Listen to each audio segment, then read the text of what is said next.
चीजों को देखेंगे हम इस लेक्चर में। तो शुरू करते हैं अपना lecture on bode plot. So bot plot क्या है? Graphical representation of the transfer function जो तक हम बात करते आ रहे हैं CS अपॉन RS जो ट्रांसफर फंक्शन है उसका ग्राफिकल रिप्रेजेंटेशन है जिसके थ्रू हम स्टेबिलिटी को डिटरमाइन कर सकते हैं, right? It consist of two parts, one is called magnitude plot and one is called phase plot. यानी कि अभी तक जो हमने पोलर प्लॉट देखा था उसमें अगर मैं आपको बात बोलूं तो हमने मैग्नीट्यूड वर्सेस फेज किया था, मैग्नीट्यूड और फेज दोनों को एक दूसरे के अगेंस्ट प्लॉट कर दिया with respect to omega. But यहां पे क्या होगा? यहां पे मैग्नीट्यूड वर्सेस फ्रीक्वेंसी होगा और फेज वर्सेस फ्रीक्वेंसी होगा। So that is called magnitude plot if you plot magnitude versus frequency and once we plot phase versus frequency then it is called a phase plot. तो हम दोनों को एक तरफ से फ्रीक्वेंसी के अगेंस्ट प्लॉट करने वाले हैं तो इस पूरे ग्राफ को बोलते हैं Bode plot. Another main thing of the bot plot is और you can say frequency response is यहां पे फ्रीक्वेंसी जो है वो बहुत ज्यादा वेरी करने वाली है फ्रॉम 1 टू आप कह सकते हैं 10 टू द पावर 5। तो अगर मैं आपको एक नॉर्मल ग्राफ पेपर में बोलूं कि आपको 1 टू 10 टू द पावर 5 ये जो फ्रीक्वेंसी रेंज वेरी कर रही है आपको इस फ्रीक्वेंसी रेंज के अकॉर्डिंग ग्राफ डेवलप करना है, ग्राफ बनाना है। So it not possible to scale this type of frequency on a simple graph paper. तो यहां पे बॉट प्लॉट को बनाने के लिए जो स्पेशल ग्राफ पेपर आपकी कॉपी में आता है called semi log paper. Semi log paper के ऊपर हम लोग इस बॉट प्लॉट को डिजाइन करेंगे। तो पहले कैलकुलेशन देखेंगे उसके बाद हम सीधा स्ट्रेट फॉरवर्ड आपको यहां पे डिजाइन दिखाऊंगा कि सेमी लॉग ग्राफ पेपर में किस तरह से आप प्लॉट को कंस्ट्रक्ट करेंगे। So starting with the numerical example ताकि हमारा जो क्वेश्चन है वो वन बाय वन स्टेप में आपको वहीं पे उसी क्वेश्चन में क्लियर करूंगा। So I have taken this question sketch the bot plot for the transfer function given as GS 1000 upon 1 plus 0.1s 1 plus 0.001s। अब इस ट्रांसफर फंक्शन से कंफ्यूज मत होइएगा because GS is also a transfer function, चाहे भले वो open loop है या फॉरवर्ड पाथ है, राइट? हो सकता है क्वेश्चन आपको इस फॉर्मेट में डिफाइन हो GS 10 to the power 7 divided by this is s plus 10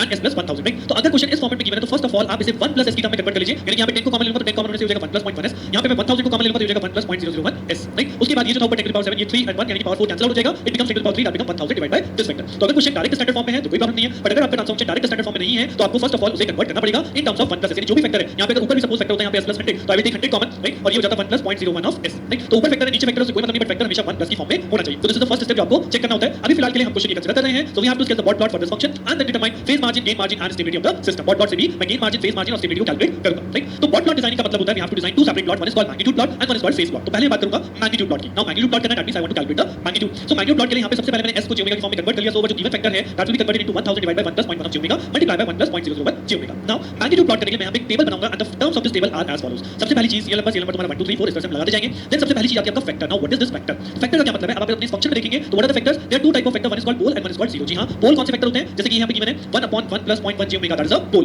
similarly 1 over 1 plus 0.001 j omega that is a zero, right? Similarly अगर यहां पे कोई पर्टिकुलर फैक्टर होता है लाइक 1 plus 0.01 j ओमेगा तो in that case this is called a zero. तो 1 upon factor that is called a pole और अगर ऊपर की तरफ factor that is called a zero, right? तो दीस आर द फैक्टर। और सबसे पहला जो इस टेबल में हम फैक्टर चूज करेंगे that is your type factor, right? Type factor. अब अगर आप मुझे इस क्वेश्चन में बताएं what is the type factor of this particular function, अगर आपसे पूछूं तो आप क्या याद करेंगे? जी हां, इस फंक्शन में कितने पोल ओरिजिन पे हैं? इस फंक्शन में कोई पोल ओरिजिन पे नहीं है, that means it is a type 0 system. और टाइप 0 है तो पहला फैक्टर मेरा क्या होगा? 1 upon j omega to the power 0 या सिंपली आप ऐसे भी लिख सकते हैं 1 upon s to the power 0 because यहां पे कोई पोल ओरिजिन पे नहीं है, राइट? नेक्स्ट फैक्टर आएगा, नेक्स्ट जो इसमें टर्म है टेबल के अंदर that is called standard slope. Now what is this slope? तो स्लोप का यहां पे मतलब होता है अब हमने दो तरह के फैक्टर पढ़े, one is called pole and one is called zero. तो पोल के लिए स्टैंडर्ड स्लोप है n into -20 dB per decade। What is this means? तो अभी आप आगे चल के जब मैं आपको प्लॉटिंग दिखाऊंगा वहां पे आप मतलब समझेंगे, लेकिन अभी के लिए यहां पे समझिए 20 dB per decade मतलब 20 dB डिक्रीमेंट हो जाएगा in a particular decade. Now what is this decade? Decade is called 1000 hertz. जो हमारी फ्रीक्वेंसी होती है इस रेंज को बोलते हैं अ डिकेड, जो मैं आपको भी ग्राफ में शो करूंगा। तो पोल आपको क्या करता है? पोल हमारे मैग्नीट्यूड को -20 dB के स्लोप से घटाएगा इन अ पर्टिकुलर डिकेड। वहीं पे जीरो क्या करेगा? जीरो करेगा +20 dB per decade के स्लोप से। This is the standard slope for a pole factor and a zero factor. Now what is this n? तो n रिप्रेजेंट करता है ऑर्डर। अगर मैं आपको बोलूं कि मेरा पोल फैक्टर यहां पे क्या है 1 over j ओमेगा तो what is the power, what is the order of this pole? जी हां, इसका पोल हो जाएगा 1 into -20 यानी कि -20 dB per decade। बट वहीं पर मैं बोलूं मेरा factor 1 over j omega square यानी 1 over s स्क्वायर टर्म हो अगर आपके पास नीचे तो उस टाइम पे इसका स्लोप क्या हो जाएगा? Now 2 into -20 that become -40 dB of per decade, right? जैसे कि अगर सपोज आपके पास फैक्टर 1 plus 0.01 j ओमेगा तो इसका स्लोप क्या आएगा? इसका स्लोप आएगा -20 dB per decade। बट वहीं पे अगर factor 1 over 1 plus 0.01 j omega whole square then इसका स्लोप हो जाएगा -20 dB per decade, right? Similarly in case of zero, अगर आपका जीरो फैक्टर है ऑर्डर 1 है तो स्लोप इज +20। अगर आपका जीरो फैक्टर है और उसका ऑर्डर जो है वो 2 है then slope becomes +40 dB per decade, right? तो this is how we can calculate the value of standard slope, depends on the factor. हम सबसे पहले स्टैंडर्ड स्लोप कैलकुलेट करते हैं। अब अगर मैं यहां पे बात बोलूं, यहां पे सबसे पहला फैक्टर मुझे टाइप फैक्टर लिखना था, right? 1 over j omega to the power 0। तो अगर इसकी पावर 0 है यानी इसकी वैल्यू है ही नहीं तो what is the value of n? जी हां, n बिकम्स 0। तो 0 मल्टीप्लाई बाय -20 इट बिकम्स 0। तो यानी फर्स्ट फैक्टर जो आएगा इस क्वेश्चन के अंदर because it is a type factor और ये टाइप 0 सिस्टम है तो इसका स्टैंडर्ड स्लोप यहां पे क्या आएगा? 0 dB per decade, राइट?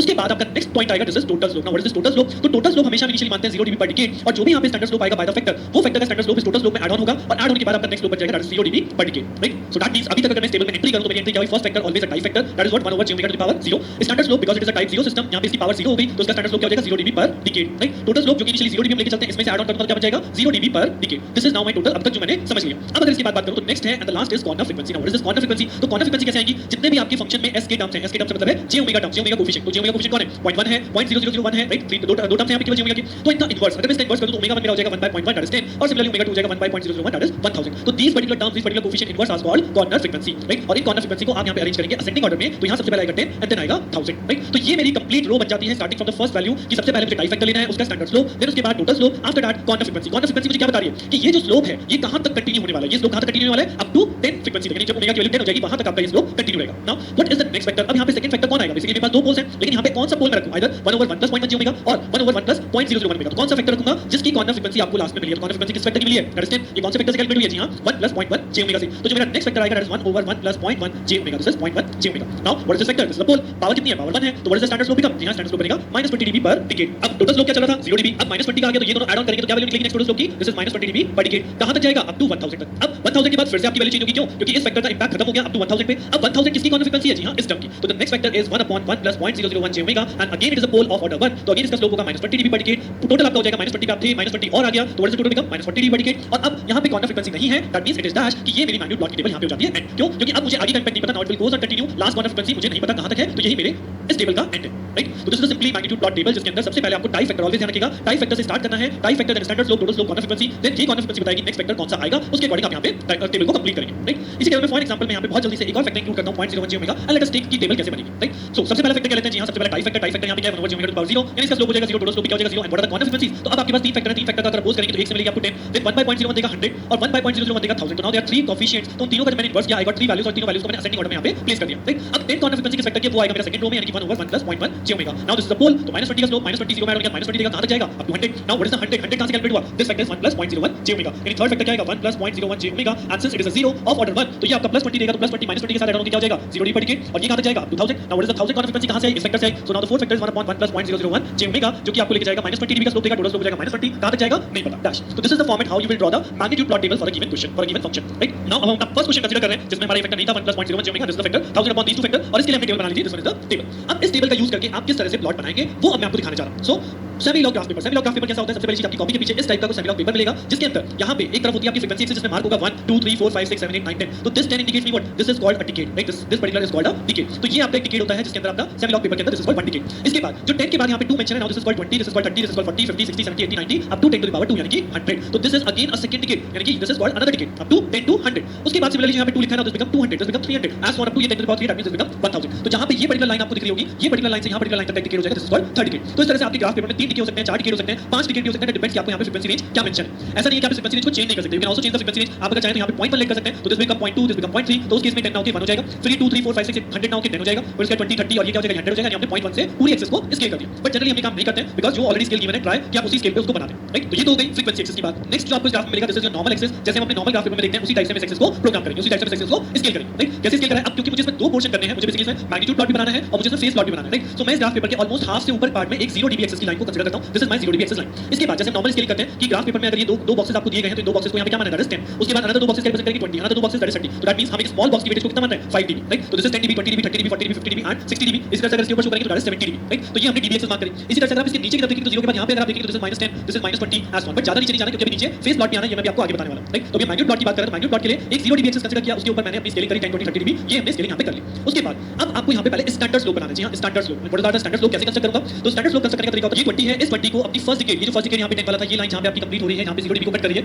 उस पॉइंट से इस 20 को मैच करा दीजिए बाय स्केल. तो ये प्रोवाइड करेगी आपको -20 dB पर डिकेड. इसका मतलब यही है कि अगर आप इस पॉइंट पे और आप इस लाइन को फॉलो करते हो तो इस लाइन को फॉलो करने के बाद आप एक डिकेड को कंप्लीट करने के बाद 20 dB डिक्रीज कर जाएंगे. That's why this particular slope is called -20 dB per decade. Similarly आप 40 वाले पॉइंट को इसी पॉइंट से मैच करा दीजिए तो this become -40 dB per decade. Similarly आप 60 वाले पॉइंट को इसमें मैच करा देंगे तो it becomes -60 dB per decade. तो these are the standard slope जो मुझे अपने क्वेश्चन के अकॉर्डिंग रिक्वायरमेंट पड़ती है. अभी आप आगे चल के देखेंगे तो ये हमने स्टैंडर्ड स्लोप अपने ग्राफ में बना दी. इतना काम करने के बाद अब आप लौट जाएंगे अपनी मैग्नीट्यूड प्लॉट की टेबल पे और वो मैग्नीट्यूड प्लॉट की टेबल कहती है कि ये टोटल स्लोप है और ये कॉर्नर फ्रीक्वेंसी है जिसको मुझे फॉलो करना है to make a magnitude plot. अब इनिशियल स्लोप क्या कहता है मुझे? That is called 0 dB. कहां तक जाना है? 10 तक जाना है. बट स्टार्ट कहां से करूं? What is the starting point? तो यहां पे कैलकुलेशन आप करोगे that is called the starting point and this starting point is calculated by 20 log k. Now what is this k? तो अगर मैं स्टैंडर्ड फंक्शन की बात कर रहा था तो k into 1 plus st1 1 plus st2 ये मैंने पहले भी आपको बताया है 1 plus sta 1 plus stb. This is the standard function. तो ये k इज अ कांस्टेंट मतलब. तो अगर हम अपने क्वेश्चन की बात करें तो क्वेश्चन में कांस्टेंट क्या है? जी हां, क्वेश्चन में कांस्टेंट है 1000. This 1000 is called k. तो अगर मैं स्टार्टिंग पॉइंट कैलकुलेट करूं तो स्टार्टिंग पॉइंट की कैलकुलेशन होगी 20 log k and k is basically 1000 so it becomes 60 dB. So here is my starting point कि मुझे 60 dB से स्टार्ट करना है. चलना किस स्लोप पे है? चलना है 0 dB पर डिकेड पे. कहां तक चलना है? अप टू 10 तक. उसके बाद हमारा स्लोप चेंज हो जाएगा up to next corner. Right. तो इसे बनाना शुरू करते हैं. तो देखिए यहां पे this is my starting point, this is 60. यहां से बनाना शुरू करूंगा. मुझे किस स्लोप पे चलना है? 0 पे. कहां तक चलना है? 10 पे. तो मैं कौन सी फ्रीक्वेंसी हूं? मैं 1 पे.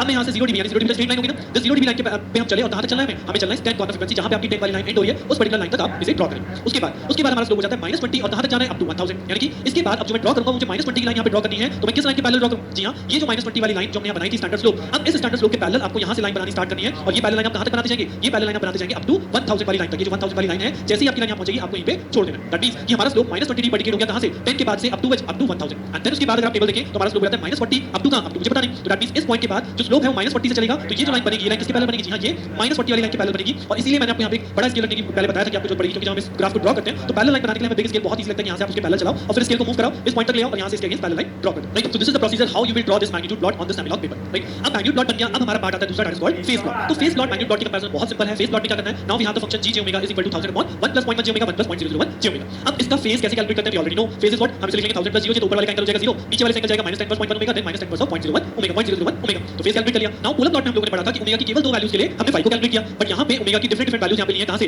Starting from 50 100 200 800 2000 8000। अभी वैल्यू कैसे ली, ये वैल्यू हमने स्टार्ट करी जो हमारी कॉर्नर फ्रीक्वेंसी है। अगर आप देखेंगे आपके फ्रीक्वेंसी प्लॉट में यू आर स्टार्टिंग फ्रॉम 1, तो आप 1 पे चूज कर सकते हैं, you will calculate the value कि 1 पे एंगल कितना आता है। बट हमारी फर्स्ट कॉर्नर फ्रीक्वेंसी क्या है, फर्स्ट कॉर्नर फ्रीक्वेंसी 10 थी ना, तो you can also start with 10 corner frequency, पहली कॉर्नर फ्रीक्वेंसी जहां से स्टार्ट हुई है वहां से रैंडम वैल्यू चूज कर लीजिए। बट जितनी कॉर्नर फ्रीक्वेंसी है हमारे पास 100 है 1000 है, उन कॉर्नर फ्रीक्वेंसीज को भी हम यहां पे इंक्लूड कर सकते हैं, राइट। तो दिस इज आवर चॉइस कि हम कुछ पॉइंट्स यहां पे ओमेगा की वैल्यू लेके उन पे इस फाई की वैल्यू को कैलकुलेट करना है बाय दिस फॉर्मूला, राइट। तो यहां पे 10 प्लस 0.1 ओमेगा को अलग कैलकुलेट किया, -10 प्लस 0.001 ओमेगा को अलग कैलकुलेट किया, एंड देन इन दोनों को ऐड करके we got the total phi value. यहां पे क्रॉस पॉइंट है जो आपको हमेशा चेक कराएगा मोस्ट ऑफ द क्वेश्चन, ये जो आपका एंगल कैलकुलेट हो रहा है, जैसे जैसे आप ओमेगा को इंक्रीज करते जाओगे ये एंगल आपका -180 डिग्री की तरफ अप्रोच करेगा, -180। बट अगर मैं कहूं एक्जेक्टली -180 होगा कब, अगर यहां पे -180 चाहिए तो कब होगा, जब ओमेगा यहां पे इंफिनिटी और ओमेगा यहां पे इंफिनिटी हो, दैट मींस 10% इंफिनिटी 90 10% इंफिनिटी 90, यानी जब ओमेगा इनफाइनाइट हो जाएगा then actual phase becomes -180 degree, right. तो अप्रोच जो हमारी होती है, हम ये फ्रीक्वेंसी क्यों बढ़ा रहे हैं, हम फ्रीक्वेंसी इसलिए बढ़ा रहे हैं ताकि हमें कहीं पे कोई ऐसा पॉइंट मिल जाए कि सपोज यहां पे फ्रीक्वेंसी आई थी, फेज आया था -127, इंक्रीमेंट करेंगे -153, हो सकता है मैं 8000 रखता तो यहां पे 172 की जगह आ जाता -192, यानी कि ये -180 क्रॉस हो गया। तो बस जैसे ही -180 क्रॉस हो जाए दैट मींस आपकी कैलकुलेशन कंप्लीट हो गई। अब इन कैलकुलेशन को सिंपली अपने प्लॉट में एंटर करा दीजिए। तो जैसे सिंपल xy प्लॉट बनता है, सिमिलरली हमें यहां पे फेज प्लॉट बनाना है, लाइक ओमेगा की वैल्यू फ्रीक्वेंसी की वैल्यू 50, उसका एंगल कितना है -81.446। तो मैं इस डायग्राम में देखिएगा यहां पे 50 फ्रीक्वेंसी है, दिस इज द 50 फ्रीक्वेंसी, और इस फ्रीक्वेंसी पे यहां पे हमने एंगल को मार्क किया, this angle represent what, this angle represent -81.46। अब 0.46 नहीं ला सकते तो 81 को मार्क कर लीजिए, 82 को मार्क कर लीजिए, that is the same thing.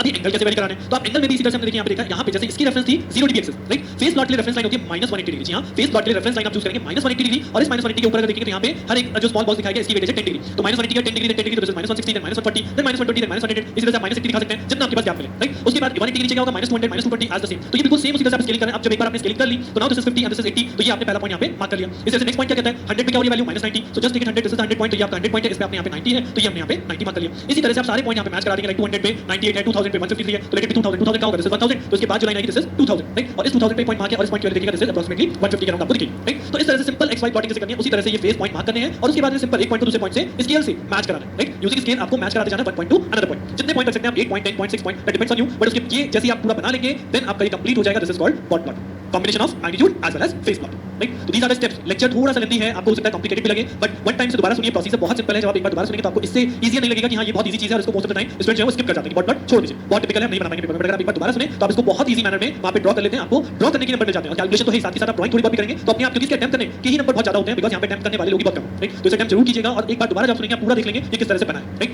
But practice करने के लिए you need a special paper that is called semi log paper, तो ये आपको मार्केट से परचेज करना होगा। अगर कॉलेज में अवेलेबल है, लैब में अवेलेबल है तो आप वहां से ले सकते हैं, otherwise you have to take the semi log paper from market, right. So what plot designing हम लोगों ने सीख ली है, what is the magnitude plot, what is the